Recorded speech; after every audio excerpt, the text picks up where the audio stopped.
mustache. Joe, Huh? when did you grow that mustache? Dude, it's a mug. Oh my god! Oh my god! What? No, Did it's he real. get you? Woo! He told. Oh. Woo! Wait a minute. That's all I can say. Wait a minute, but you just had it on. Wait a minute, Joe! What is this? Wow. Is this a magic trick? Hold on. Does it look like I have a mustache? You will always have a mustache. Give me my mug, you idiot. So guys, this is Table Talk, the show where we take your comments and topics that you put on the internet.com and we pull off that because you use the hashtag Table Talk. That's the thing that we do here. That's what we do.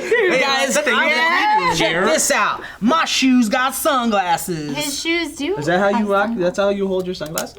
That's interesting. That's pretty I got awesome. new shoes. Check these out. Let's see your shoes, Joe. Oh, I like them. $15. $15. They were on clearance. So how did you travel back to the 90s? How did that happen? Hey guys, this episode of Table Talk is brought to you by HostGator.com. This is a gator. What's his name? If my daughter was naming this, she would literally say, I'm gonna call him Bluey Yellow.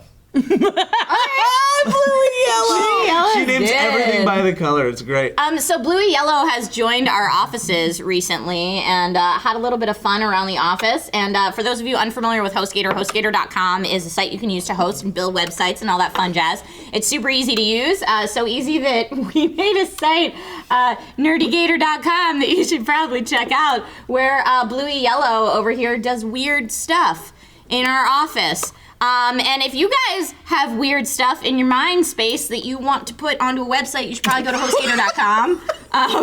Thanks, guys. And use the promo code SFNERD. Get 30% off. Make a site and then send it to us, tweet it to us, or Do it. Facebook it to us, or whatever. Hashtag NerdyGator. We will feature the best websites on not only a future Table Talk, but also NerdComCom. Yeah. For sure. Hashtag NerdyGator. So if you are passionate about toe jam, you can make do a that. site about that. I want to see who can make the best sweet gator kisses. Jeff? .com. Sweet gator kisses. SweetGatorKisses.com. Okay. Host Gator at the camera. Whoa! Yeah, jump in. Get us to pay that, huh?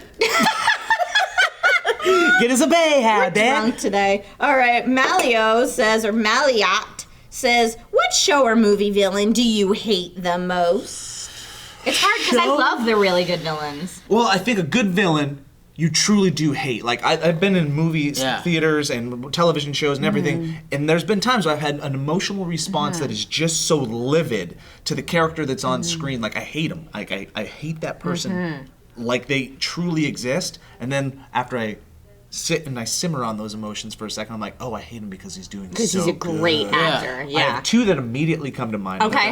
They're both Frank Darabont / Stephen King characters. Percy from The Green Mile. Which one was Percy? Is that Sam Rockwell? yeah. No, Sam Rockwell was just brilliant and crazy. Percy was evil. He was the Oh, the guy. Yeah. he's the one that breaks the Frenchman's finger. Yep. And doesn't put the sponge on Oh, the and guy's he just head. looks like a dick, And he too. and he's freaking Courtney, whatever fake girl. He's the crazy guy that married the young girl that kept getting all the. What's her name? Courtney Love? No. The girl from She's not in anything. The Hills or No, whatever? he's the actor, the 50-year-old actor that married the 17-year-old. Oh, yeah. I can't And he remember. was in Lost, and he was, I can't remember his name because her name because she's so. Yeah, he's a creeper. But anyways, Yeah, he's a creeper. yeah, him I in that concur. movie is the embodiment of pure evil. Is just this selfish, entitled little prick of a man. Oh God, I hate talking about. Yeah, and I think a villain that you hate needs to be, I feel like another way to find that person is to think about the most satisfying villain death in a movie. If you get the villain Man, death. the way they handle him in The Green Mile is so brilliant. Is he the one that just I'm like he freaking fucked out up now so remembering bad that The he Green had to, Mile and like, that leave? sponge part. Like he had to get fired or something? Remember? You guys should watch The Green Mile. I'm going to talk about it. Spoilers. Yeah, because he makes like all these bad decisions, right? He's just an evil little dick he's that wants evil. to be on death That row. sponge part is so He wants to work on the freaking awful. Green Mile so he can right, watch, so he can pull the lever and kill Yes, somebody, yes. right? So he doesn't do the sponge on the guy's head and just watches him go into flames. But the best part is his retribution is when frickin' Michael Clark Duncan, John Coffey, sucks the literal evil out of Sam Rockwell's character. Sucks it out of him. Makes Sam Rockwell's character just go like brain dead. Yeah. Sucks all that evilness out, and then he regurgitates it into Percy's mouth. He gives Oh it yeah, the that's evil. right. It's so cool. That movie's so good. One of my top 10 favorites. The other Frank Darabont Stephen King creation that is pure evil that just makes me want to just destroy her, and it's a woman, is Marcia Gray. What's her name? She's in The Mist, the evil religious lady. I didn't watch Marcia Gay Harden. Marcia. I always call her Marcia. Marcia Gay Harden in that movie. Oh yeah. Can I just say for the record, Yeah. I had the ability to see her live on stage, She's probably and amazing. she was so good. Yeah, she's an amazing So actress. good. Oh my god, I forgot how much you hate her in that hate her movie. in The Mist. Remember her death in it? Yeah. It's the most satisfying thing ever. Oh man. I always think of it as the dude that I hate, the bad guy from okay, stay with me here. Okay. I'm gonna make you help me out because I'm having a brain fart. 2 Mel Gibson movies that are exactly the same. The Patriot and what's Braveheart? Braveheart. Patriot and Braveheart. Oh, the guy in The Patriot? The bad guy in The Patriot. Who's that? Yeah. I forget his name, but he is also straight up He's evil. so evil, and saw The I hated Patriot him so much. for the first time like maybe 3 years ago, and I was like sick, and I was like, all right, time to watch something on Netflix, and I was like it made me feel better. Yeah. It was so good. I love It's it. pretty good. It's kind of a forgotten Mel really Gibson is. movie. It's forgotten because everyone's like, oh, it's Braveheart. Well, not only it's a that, redone it's Mel Braveheart. Gibson's stigma and him being like kind of an asshole, so people don't really want to like talk too much Oh, about was his that old around movies. the time that No, he went from no, being but- like but- the beloved Mel Gibson to the hated Mel Gibson? No, but I think it's like once Mel Gibson really like fucked himself with all that dumb anti-Semitic shit, like I feel like people like stopped really looking at his back catalogs and talking about You it. know who directed The Patriot? Who directed The Patriot, Owen? Roland Emmerich. What? It's Really? a good Roland Emmerich That's his movie. most like legit movie. Although Stargate's really good. Stargate's man. good, but like Patriot's like the most like normal-ish like Yeah. Patriot's movie that he's good. ever made. Yeah. I would say Independence Day is his best known. Yeah. And probably most And beloved. Stargate probably after that. You think? Although maybe Yeah. Godzilla, huh? No. No. No, nobody liked that first Godzilla. Or how about 2012? 2012 is like 2012? becoming this weird like television cult classic. Yeah. It's on all the time. Really? Yeah. I don't know, but people I've never like seen it. Stargate a lot, but I don't know if people know it's Roland Emmerich. People like. I think Stargate's a little more cult following than You think so? than you think. Yeah, I think like, you It's, live in the well, world where it's people love we live in Stargate. that world. Yeah. Right? Right, Owen? The internet cult You know, following I honestly world. can't think of a villain I hate There's gotta be more somebody. than like. Who do you hate? I mean, dude, that Marcia Gay Harden one is so good because she's just you want so to good. you You want never to wanted stick to your hit a hand woman through the more in your screen, yeah, just punch her so bad. She's so effective. You know who's evil as fuck is Gary Oldman in The Professional. Yeah. He's so evil. But he's so. see But that. you still love him. no, because yeah, he's Gary Oldman. But like, Yeah, but Gary Oldman just plays we're characters saying- so cool Yeah. that I don't hate that character. I'm like, man, if you're gonna kill people But in I a mean- horrible way, you might as well do it like Gary Oldman in The Professional. I think it's because it's Gary Oldman's character that kills that little kid, right? Like he kills He's the little pure kid evil in the in movie. it, yeah. I think like once you kill a kid in a movie, you become That does it for you? pure evil. Yeah, I think once you kill a kid in anything, like in even real like, life, once you kill a kid, you're that a bad makes person. you evil. But no, in Breaking Bad, Walt, like, I mean, come on, it's been long enough, and it's not much of a spoiler, but Walt, like, indirectly murders a kid, kills a kid. Basically, it's his fault. And that's the moment when I was like, okay, no turning back. I mean, he's a fucking fantastic character, great actor. I still love the character. But you contend that he's super evil. But after that happened, yeah, you're just Kill a kid, evil. no turning back. Welcome to this side of the jump cut. Rhino 007 Double D says, if you had to be locked in a small room with one member of your family, who would it be and why? That's really hard. I love my family so much, but being stuck in a small room with any of them, you'd inevitably get on each other's nerves. Like Yeah. crazy. So, is this your immediate family? Or is this Oh, like that's a your great extended question. family? I mean, man, look, I'm going in with my wife because we're going to be doing the lovin's for at least a day. And then For she'll at like least- get You tired know of what? me. I'm That's- going with my wife. Okay. I didn't even think our wives were accountable. Yeah. Well, I don't have that option. Totally my wife. Jeez. Easy. Done. Wives. Yeah. I hate you both. I was already locked in a small room with her all weekend, pretty much. If I picked my little sister, I feel like it would turn I like- into crazy political discussion. There's no context. I just hope you were actually like locked in a small room and you guys had Yeah. this like, a death-defying escape. Yeah, we didn't know what to do. We woke up, we were drugged, we were tied to a chair. We got out, took 3 days. Look at how weird looking Drew is. That's not nice. No, Drew, I mean, no, I didn't mean it, but I mean... That's hurtful. No. I mean, it's just because you're in between this, like, beard place and not beard place. If you want to make a site about in between beard place, you can send it to us. #NerdyGator. I love you, Drew. All right, did we answer? What did we answer? Yeah, well, I said if I had my little sister in the room with me, we'd probably just fight about political things, and that wouldn't be fun. You'd have at least good conversation. That's the thing that people don't realize. If you're going to be stuck with somebody, be it marriage or in a small room for the rest of your life, make sure it's with somebody you can have a conversation with. Because the sex gets over real quick. And once that's done, you better be able to talk to each other about interesting crap. Otherwise, you're going to want to punch yourself in the face for an eternity. Yeah, maybe You know what? maybe my baby sister. That reminds me, there was a video of Bill Murray that went up, and Bill Murray crashed a bachelor party. And it's like one of the, I mean, Bill Murray, man. yeah. Bill Murray's so amazing. And he was giving advice to all of the guys at the bachelor party, and it was amazing. He was like, okay, it's too late for the groom, but for everybody else, if you've got someone that you love, if you've got someone that you really care about, and you're thinking about, like, popping the question or setting a date for marriage or something like that, my advice is buy a plane ticket, fly all over the world with that person, go all, like, just travel. All around that world. Travel Bill the whole Murray world. suggests you get real rich real quick. Yep.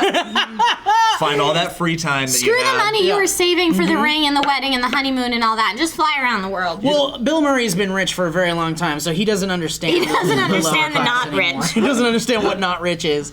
So, yeah, he said travel the world with that person, but, you know, even on a smaller scale, go on vacation with that person, and then if you come back to that airport after traveling the world with that person, and you still want to marry that person, you still love that person, then get married in the airport. Because that's You the love person you that should get so married much. to. Yeah, I thought that was great. Real quick tangent off what Trisha just said. She was saying save not money for the ring and the wedding. I say bullshit to that. Screw the ring and the wedding and all that Okay. traditional shit. Take that money and actually do take the most amazing freaking honeymoon. Because whatever with the wedding. Agreed. 100% agreed. The ring, materialistic. You could have this like one moment, this one day that's way too extravagant, or just keep that one kind of small and tight. Go to a little like community center. I wasn't around super for fun. Steve's wedding. Did you do your do his dance wedding? thing? No. Make the reception Absolutely more important not. than How actually the ceremony, because the ceremony sucks. And then take all that extra money. How much and fun go did we have at Joe's wedding, though? So much fun. And Joe So didn't much blow fun. $1 bajillion. No. No, and My it was more wedding, about the reception. Ew, your wedding was a Exactly. blast. And guys and girls and anybody listening right now, it's not about your family. Your wedding is not about your family. Your wedding is about you and your wife, or you and your husband, or you and your partner. Don't forget that. Don't lose sight of the fact that, like, oh man, I want to get married because I want to make my mom happy. or I don't wanna make your my dad overbearing happy. parents happy. I have so Forget many it. friends getting married, like in the last year and in the next year coming up, that are constantly saying, "Oh, but my mom will be so upset if I don't invite this Forget person." your Sorry, mom. Mom. Sucks for you. What? It's not your mom's life. It's your life. And the societal. It's like, not your crazy- mom's life. It's not your mom's life. And Joe's absolutely right. Oh, Dad, thanks for the $10,000. Not going to put it to the wedding. We're literally going to go around the world. Yeah. That'd be so cool. How much cooler would that That's be? way Yeah. cooler. Oh, man. As someone who never got to travel, that's way cooler. Do it. Don't spend all the money on the wedding. It's bullshit. I got married with my wife in her mom's backyard. Awesome. And it was beautiful, I bet. Beautiful. And There were the easy. paper lanterns. It was cheap. You know, family and friends. Owen was there. Owen was at my wedding. You know, I extend this thing. This is the weirdest tangent we've ever been to. I extend this whole like have an experience, like or a lot of experiences, as opposed to a material thing or this one moment. A wedding is a little different because it's this like it's based in tradition and religion, and it's a spectacle that is a little bit bigger. But I'm gonna still call it kind of material. Even with birthdays and stuff, I suggest, and I want to raise my kids this way. Don't get stuff. Stuff sucks. Everybody gets people stuff. Stuff Get goes people away. experiences. You know- Go do something with somebody instead of getting somebody a frickin' toy car for their birthday. Take that kid and go surfing. Pretty Take much- that kid and go on a hike up a mountain they've never like. Go do cool things. Pretty it's so much, much better. every birthday present I've gotten friends for the past couple years has been like tickets to a show or sailing for 2 hours for 4 or something like that, because you remember that so much longer than, I don't know, The nerd collector and Steve is like, give me presents. It's not that, man. It's not that, dude. I'm gonna try to keep this as short as possible. he's very passionate. I had a very good friend, childhood friend, who I became his best man, okay? Oh, no, I know where this is the going. experiences of being that man's friend for a very long time and then finally being his best man, it was an honor. It was an honor to be that man's best man. He ended up marrying someone that was so material and so about like, oh, I want gifts and presents for my wedding, and why did you come to my wedding and not bring gifts? That it ended up destroying our friendship.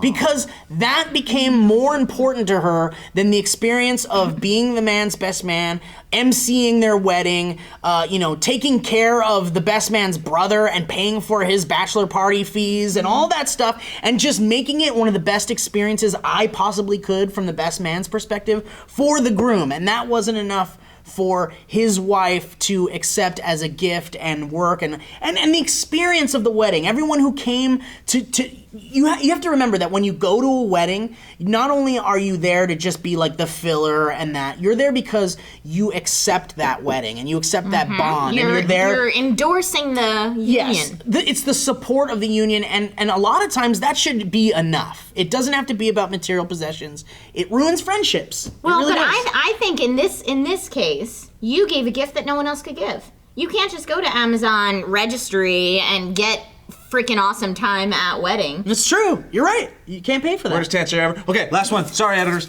That was just so. I didn't Steve even- is very passionate about This is it. gonna be so quick. All right, Brian Middleton says, thoughts on college students living in the residence halls versus commuting, pros and cons. Okay, we can make this super quick. My opinion is live in the residence halls for the first 2 years and then live off campus, because you can't. You build a community that you'll never have the option to do the rest of your life, and you make these bonds with these friends, and you'll make some lifelong connections. Dorm life is awesome. Dorm life's fun. It helps you immerse yourself in the college experience right away, but you also are encapsulated in a world of rules. So you do the first 2 years in the dorms, and then you go live off campus, because then you get to do college on your own terms. And then you get to like play at being an adult. Yeah, and a lot of your you get to do stuff's still fake adult. paid for, but you live on your own. There's pros and cons of both, but really it's just about a level of freedom versus a level of a certain amount of community, I would say. I would say, since I didn't have a college experience or a dorm experience or anything like that, from a life experience, I would say commuting, if it means that you're living at home and saving money, then that's not a bad decision either. Because saving money in this completely fucked up economy where a minimum wage job cannot support you at all is very important, especially since student loans are a thing too. So if you're commuting from home to school, that's fine, because as long as you're saving money and doing. But here's the rub: all these people are going to college in this scenario, and you're all screwed financially forever. Good point. Yeah.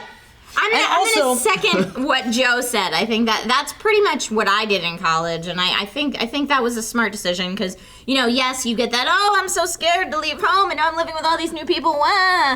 You get over that fairly quickly, and you make a bunch of new friends, and you have a good time, and you learn about yourself. I went to my first party ever my freshman year of college. I didn't drink, but hey, I got to see what it was like. Was it awkward as fuck for you? No, I ended up being like super popular because I was the one that walked everybody home and like held everybody's hair back when they threw up. And, You were like, a hot mom. as the Good for you, sober hot mom. person at the party, I was very popular. Also, one last thing about college. I'm 31 years old, and none of the people I don't know anybody that's actually using their degree right now. So, guys, thank you for watching Table Talk. This show, this is one of the shows. Drew, you're using your degree? Yeah. What's your degree? I'm kind of using my degree, actually. Editing. Really? Holy shit. I'm kind of I was using a mine. I was a Theater. degree. Theater. I was a broadcast. Oh my god, you guys are actually using your degrees! Yeah. Amazing! I know 2 people that are using their degree. Guys, go to use the hashtag Table Talk if you want to submit topics for the good old bowl Table Talk show. And you can go to Reddit and go to the r/SourceFed. You go to Twits. And please don't forget to send us weird sites that you've made using HostGator.com, promo code SFNERD, so you get that 30% off. Send it to us, hashtag NerdyGator, and make sure you check out NerdyGator.com. Yeah, do it. We'll because we've feature- got some weird shite up on there. Yes, and we'll feature your sites on the show, on commentary, and you'll earn our respect and love forever. Forever. It's true. Right, Joe? Mm-hmm. Dude, nice mustache. Where'd Joe go? Oh, you look so refined. Like, I want to trust things you say with that. Are you evil, Joe, now? No, I'm normal Joe. No, I don't trust anything normal Joe says. Joe.